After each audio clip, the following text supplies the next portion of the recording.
What is up sa inyo mga kalapatids? Welcome back sa Prime Love. So ngayon, for today's video mga kalapatids, ayun. So Monday morning today, long weekend mga kalapatids. So naisipan ko lang mag-vlog today para may upload tayo this week, no? So for today's video, isi-show bird natin yung mga champion bird natin na nung 2023 tsaka 2024 young bird races natin mga kalapatids, no? So, samahan nyo ako today sa video na to. Let's go!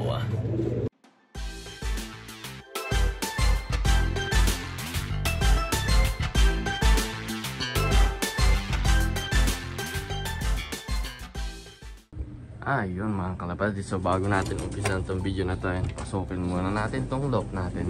So, ito yung kulungan natin, no? As usual. Ito yung mga hen. Ayan. So, umaga. Inon lang natin yung ilaw nila. Yung mga babae, gusto na pumunta sa mga breeding box. Ayan sila. So, pagkita muna natin itong mga hen, mga kalapatids. Tapos ito naman yung mga kak, mga kalapatids. So, ayan sila. Umagang kay ganda today, mga kalapatids. Sa mga barako na maiingay, ayan. So, tapos puntahan natin itong mga champion bird natin, nilagay natin doon. So, ito yung 6 na mga champion bird natin. 6 sila mga kalapatids. So, umpisahan natin dito kay 17712 mga kalapatids. Si Spider. Ito siya, si Spider. Yung 3rd overall champion natin. Tapos, pulling winner din to, no? Tapos money winner dun sa mga club tsaka money band race natin, no? So ito si 17712 mga kalapatids, ayan siya. So itong ibon na to, yung lahi nito is Chloe the First mga kalapatids. So kunin natin siya para makita nyo na maayos, pero ito yung tindigan nyo, isang blue bar mga kalapatids. So ito yung isa nating champion bird this year, si 17712 mga kalapatids. So ito siya. So ito yung pagmumukha niya, ayan. So itong ibon na to is yung lahi niya, yung Chloe the First natin mga kalapatids. Isang blue bar na kak. Isang money ring to mga kalapatids. Full sibling ni Chloe the First itong ibon na to. Pangalan niya si Spider mga kalapatids. Pulling winner, tapos top 8 sa money band race. Ito yung pakpak niya. So naghulog pa rin siya ng ng flight feathers kasi dinarkining natin sila. So ito ulit si Spider mga kalapatids, yung 3rd overall champion natin this year. Tapos top 8 dun sa money band race. 575 kilometers day bird natin to. Ayan. Tapos yung kasunod is yung ate naman ni Spider, si Chloe the First. Ito siya. Ito si Chloe the First mga kalapatids. So mga pares na. Ayan. So ito naman is yung 2nd overall champion natin sa 10 bird category. Yung sumunod kay Gital 120, ayan siya, si Chloe the First na. So, ito mga kalapatids, ito si Chloe the First. So, isang blue bar, white flight. Ayan. Isang hen. So, ito ay kakarera natin next year sa all bird season. Ayan. Kasi napabatcher natin siya dito sa bagong loob natin, no? So ito yung ibon, ang gandang pakpak. So yung kapatid nito, sinend natin sa one loop race, 2801. Nag-top 78 yata sa 2nd race against 600 na kalapati yata. Ayan, no?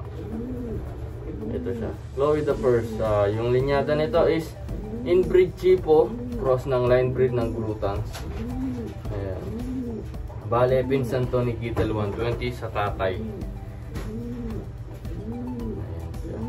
So, 2 year, yung breeder natin na yun, nag-produce na ng champion mga kalapatids. Itong 2nd overall champion, saka yung 3rd overall champion natin na si Spider. Ayan siya. Susunod naman mga kalapatid, itong si 2824, 5th overall champion natin this year sa open category naman. Ayan. Tapos money winner din siya dun sa open race ng Battle of Alberta na 575 kilometers. Daybird natin siya. Ito, si 2824. So, kilatisin natin siya. Isang hen mga kalapatids this year nilaban natin, no? So, ito yung red monkey mga kalapatids, si 2824, yung champion bird natin this year.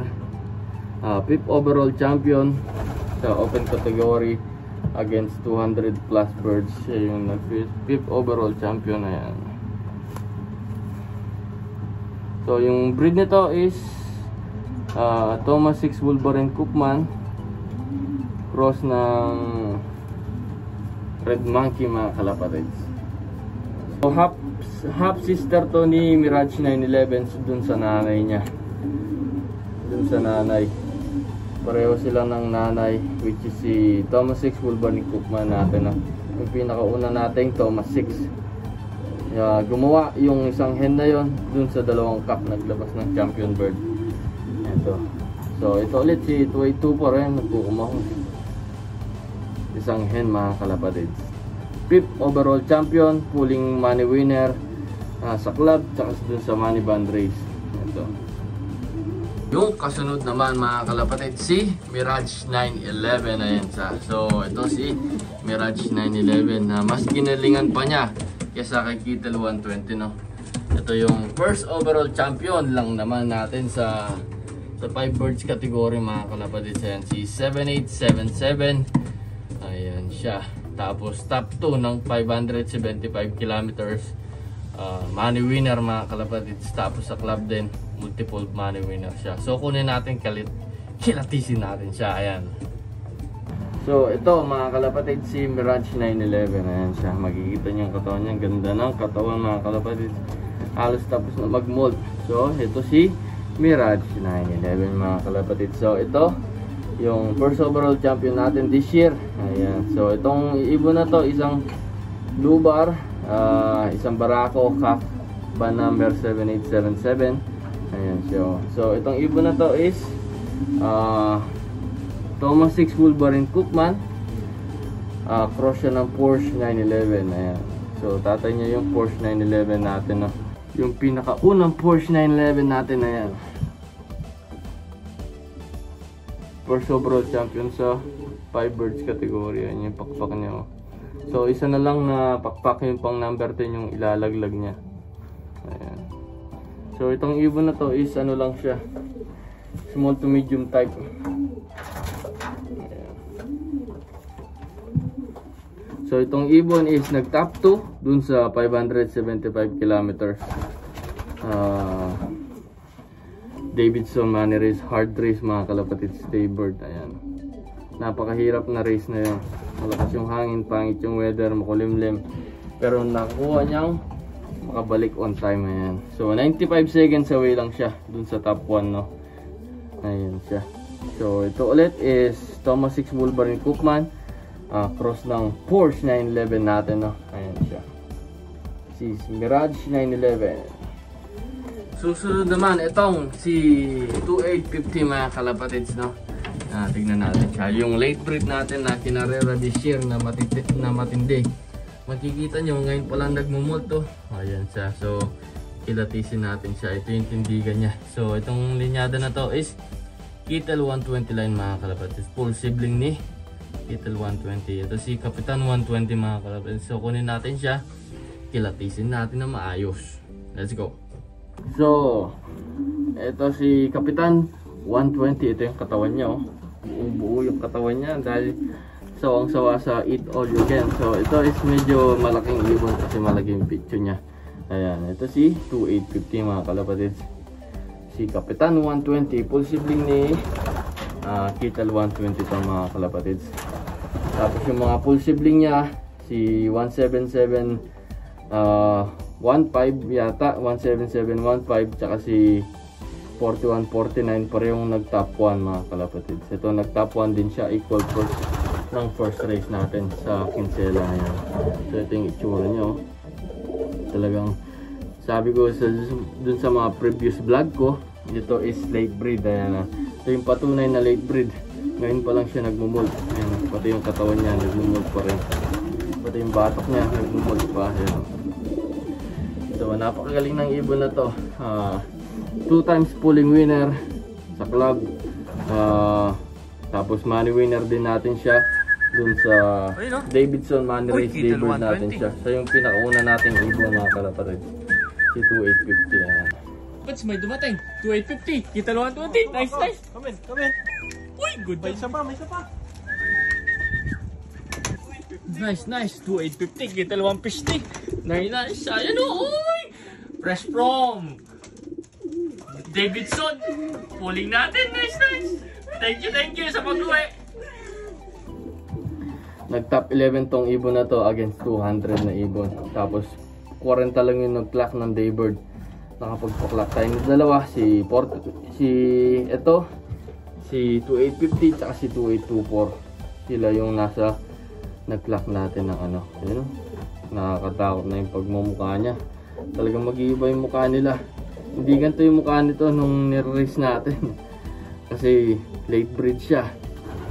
May yata to, may born to, kaya June born itong ibon na to, kaya ngayon pa lang nagmumod tayo. Ito ulit si 2850, Kapitan 120 mga kalapatids. 6 overall champion naman natin to. 6 overall yata o 8 overall champion sa open category natin against 200 plus birds. Ayan, Kittel 129. Isang blue jagger. So yung linyada nito is inbreed Chipo Cookman, pero inbreed Chipo siya. Yung sa tatay side niya, tapos ano siya, si nanay niya si Lady Kittel, which is Bruton's Kittel mga kalapatid. Isang barako mga kalapatid. So hintayin natin siyang mag-molt. Abangan natin siya sa Old Burn mga kalapatid, kasi ayan, itong mga ibon na to magaling. Si 2850, basta hindi lang madisgrasya. Ayan.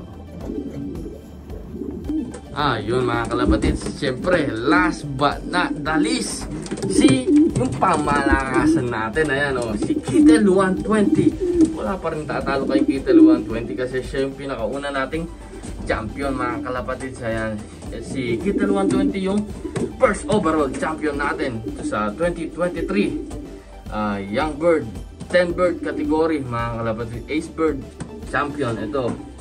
Tapos siya din yung nangunguna sa first overall champion sa average speed. Sa lahat ng ibon, siya yung mataas na average speed. Sa 10 bird category, mahigit 200 na ibon yun nung nagre-race kami ng 10 bird sa Northlands mga kalapatid. Tapos ito, consistent siya sa top 10, top 20. Ayun, tapos nag-top 2 din siya dun sa second race mga kalapatids. 6 minutes to win itong si sa 200 kilometers siya tayo no mga kalapatids. Itong si Kittel 120 no. Ayun, so pumapares na siya. So kunin natin siya nagmamakaawa para daw kunin ko. Ayun siya so kunin natin siya. So yun mga kalapatids. So itong hawak natin yung snap. Ganda talagang hawakan itong ibon na to. Ayun, makikita nyo sa hawak ko, talagang buong buo na yung katawan niya. Pag mula nung nag-breeding hanggang ngayon, ganito palagi yung katawan niya. Ayan. Ito si Kittel 120. Ayan, parang pek-pek yung ano niya. Yung picture niya, namumutok-mutok. Makamaltok niya ba ako? Taba na. Ayan, so ito si Kittel 120 mga kalapatids. Ayan, so yung first overall champion natin noong 2023 Young Bird season. Kung makikita yung sa mga video natin is yung Kittel 120 line, yung proven natin dito sa kulungan natin na linyada. Tapos sumunod this year is yung Mirage 911 naman, yung mas ginalingan pa niya yung kung pagkukumpara mo yung resulta nila, mas magaling si Mirage 911 kaysa dito. Kaya lang wala pa rin tatalo dito kasi siya yung una nating champion bird mga kalapatids. Walang tatalo dito sa ibon natin to. Ayan siya, si Kittel 120 mga kalapatids. Isang blue bar, cock, band number 12318. Kinarera natin ng 2023 Young Bird season mga kalapatids. Ayan siya, gandang hawakan mga kalapatids. So kapag nag-lot visit kayo dito, panigurado papahawak ko sa inyo to mga kalapatid sa itong ibon na to, no. Talagang napasaya tayo nito ni Kittel 120 nung nagkakarera siya. Ayan. So tapos na siya mag-molt, subukan natin ulit siya this year kasi yung mga anak niya puro overfly this season, this 2024 yung bird season, no. So ito Kittel 120, no. Lahi nito is tatay niya si King Koopman, nanay niya si Lady Kittel. So inbreed Chipo Koopman, cross ng Groot and Kittel mga kalapatid. So, ito siya, gandang ibon naman yung pakpak niya, malikot lang. Ayan. Ito naman sa kabila, mahaba yung mga bagwis niya. Yung first overall champion natin si Kittel 120 mga kalapatid, no? So susubukan natin yung kapatid niya this year si 4167, no? 2023 yung bird season. Ayan siya ulit, oh. So bye-bye ka muna. Sa susunod na video ulit, ito si Kittel 120 mga kalapatid. Ayan sila. So ito yung 6 natin na champion bird dito sa loob natin na kinarera talaga natin. Ayan sila.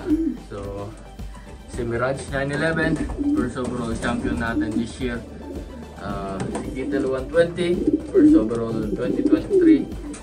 Si 17712, si Spider, third overall champion this year. Si Chloe the first, full sibling ni Spider, second overall champion 2023. Yung si 2850, multiple pulling winner, club pulling winner, 6 overall champion, lap winner, itong si 2850. Ito naman si 2824, multiple pulling winner, 5th overall champion natin sa open category this year 2023, no. Ayan sila. So niligay lang natin dito para ma-share natin, no. May memories tayo. Ayan sila. Silang 6, no. Sana madagdagan pa sila. Pero ikakarera natin yan lahat maliban lang kay Kittel 120. Ayan siya. Hindi natin kakarera yan. Masyado natin siyang mahal. Ayan. So abangan natin to. Ayan. Magkakarera to lahat. Ayan. Yan. So the first magkakarera. Saka yan. Pero ito, ayan. Pang stock na natin to. Pang breeding. Si Kittel 120. Ayan. Angas talaga itong batang to. Ayan. So ito na yung pinaka-itsura niya. Kasi nag-molt na siya ng second year. Ang ganda niya. Talaga lumobo yung katawan. Ang ganda ng balahibo mga kalapatids. Ngayon nga, yun nga. Yung sabi ko, kapag nagawin kayo dito sa kulungan ko, talagang ito yung una kong papahawak sa inyo. Si Kittel 120 mga kalapatids. Ayan. Ayun mga kalapatids. So bonus. Ayan. Andito si Jollibee. Ayan si Jollibee mga kalapatids. So yung 3 times first ni Boss Joben. Ayan, si Jollibee mga kalapatids. Nandito sa prime, no, paalagaan natin, no. So kunin natin siya, kilatisin natin si Jollibee. Ayan, no. Ayun mga kalapatids, tignan nyo itong mga to. Mga gusto na mag-breed. So ito si Jollibee mga kalapatids. Ayan, no. Jollibee, bida ang saya mga kalapatids. Nakuha natin to. Ayan. Yung ibon ni Boss Joben na si Jollibee. Ayan. Jollibee lang ang saka. Ayan ang ganda nyo. Talagang mapapatuwad ka kapag nakita mo si Jollibee. Ayan. So ito yung ibon ni Boss Joben na 3 times first mga kalapatids. Ayan siya. 3 times first ni Boss Joben. Ayan. Oh, loko lang. Hindi to si Jollibee mga kalapatids. So ito yung full sibling ni Jollibee. Ayan. Kung makikita nyo, ayan. Talagang magkamukha sila. Pagkita ko rin band number, baka kala nyo nasa akin. Band number niya, ayan, kulay 10031. 10031 mga kalapatids. 2022. So isa to sa foundation bird natin na nakuha kay Boss Joben. Ayan, 2022. Ayan. Ipapa-auction ni Bob si Jollibee. Ayan, yun lang alam ko, no. So niloko ko lang kayo, baka namimiss nyo lang si Jollibee. Ayan. Ito si Fake Jollibee naman yung tawag ko dito, Fake Jollibee. Pero talagang kamukha niya pag nakita niyo mga kalapad sa video, di ba? Kamukha niya. Pati yung balahibo, pati yung may puti sa pakpak, kamukha niya. Ayan, oh. Diba? Kamukha niya talaga si Jollibee. Alam, binread natin to, isang beses pa lang. So, tingnan natin kung magka-space tayo. Ibibreed din natin siya. Hanap natin siya ng magandang kapares. Ito ulit si Fake Jollibee mga kalapatis. Hindi ito si Jollibee. Full sibling to ni Jollibee mga kalapatis. Talagang full sibling. Ayan. Makikita nyo talagang parang kambal sila. Madalang ko lang itong i-upload. Ayan. Nakatayo pa yung buntot niya. Ayan. Isang barako din to mga kalapatis. Tumukha talaga ni Jollibee. Ito si Fake Jollibee. Band number 10031. 2022 mga kalapatids. Ayan, likot to. Ayan siya. Yun mga kalapatids. So, hanggang dun lang muna yung video natin, no? So, yun lang yung mga champion bird natin, sa 2 taon natin kumakarera, 2023 and 2024, no? So, sana madagdagan pa this year. Magsisend tayo ulit ng team natin sa One Love Race next year, no? So, sana dikitin na swerte, hindi gumulong. Ayun. Pero basta enjoy lang, yun ang importante. So, ito yung mga hen natin, no? Dito ko natatapusin itong vlog, no, mga kalapad. So, nagustuhan nyo itong video, i-like mo, i-share mo, i-subscribe mo dito sa Prime Pigeon Racing mga kalapad. So, kalapati po tayo dito sa Edmonton, Alberta, Canada. Ayan mga kalapad, no? So, Prime here from Edmonton, Alberta, Canada, representing Philippines. Ingat sa inyo mga kalapatids. Babush. So, enjoy lang sa pagkakalapate. Yun lang palagi, no? Ayan. Bye-bye.